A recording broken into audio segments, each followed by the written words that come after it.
Hi friends, మన నర్సరావుపేటలో మీ వంశీ డ్రైవింగ్ స్కూల్ వంశీని. హ్యాపీ ఇండిపెండెన్స్ డే ఇవాళ. సో, ఇవాళ ఐదో రోజు నేర్చుకుంటున్న మన నాయక్ నరసింహ నాయక్. 5 రోజుల నుంచి ఏం నేర్చుకున్నాడనేది స్వయంగా తనే వివరిస్తాడు. Hi friends. గుడ్ ఈవినింగ్ అందరికీ. ముందుగా అందరికీ ఇండిపెండెన్స్ డే శుభాకాంక్షలు.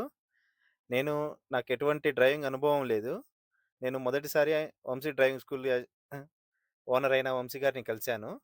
నాకు ఈ 5 రోజుల్లోనే నేను మినిమమ్ కొంచెం నేను నాలెడ్జ్ అనేది గెయిన్ చేసుకోవడానికి చాలా హెల్ప్ చేశారు. తన టెక్నిక్స్ కానివ్వండి, తన కేరింగ్ గానివ్వండి, చాలా హెల్ప్ చేశారు నాకు. నేను మొదటి 2 రోజులు యాక్సిలరేటర్, స్టీరింగ్ కంట్రోలింగ్ మార్జిన్స్ ఎలా చూసుకోవాలి, ఎలా ముందుకెళ్ళాలి, ఎలా మనం అన్ని జాగ్రత్తలు తీసుకోవాలనేది గైడ్ చేశారు. తర్వాత చిన్నగా బ్రేక్ ఇవ్వడం అనేది స్టార్ట్ చేశారు. సొంత మనిషికి నేర్పించినట్టు బాగా దగ్గరుండి అన్నీ చెప్పి మరీ నేర్పిస్తున్నారు. ఈ స్కూల్‌లో ఇంట్రెస్ట్ ఉండి నేర్చుకునే వాళ్ళకి ది బెస్ట్ స్కూల్‌గా చెప్పుకోవచ్చు. Thank you Narasimha Nayak. So, మా అడ్రస్ వచ్చేసరికి బిలాల్ హోటల్ డీమార్ట్‌కి మధ్యలో ఉంటుంది sir. Narasaraopet opposite holiday school compound. So, మీలో ఎవరైనా నేర్చుకోదలుచుకుంటే సో, బిలాల్‌కి డీమార్ట్‌కి మధ్యలో ఉంటుంది sir. Vamsi motor driving school.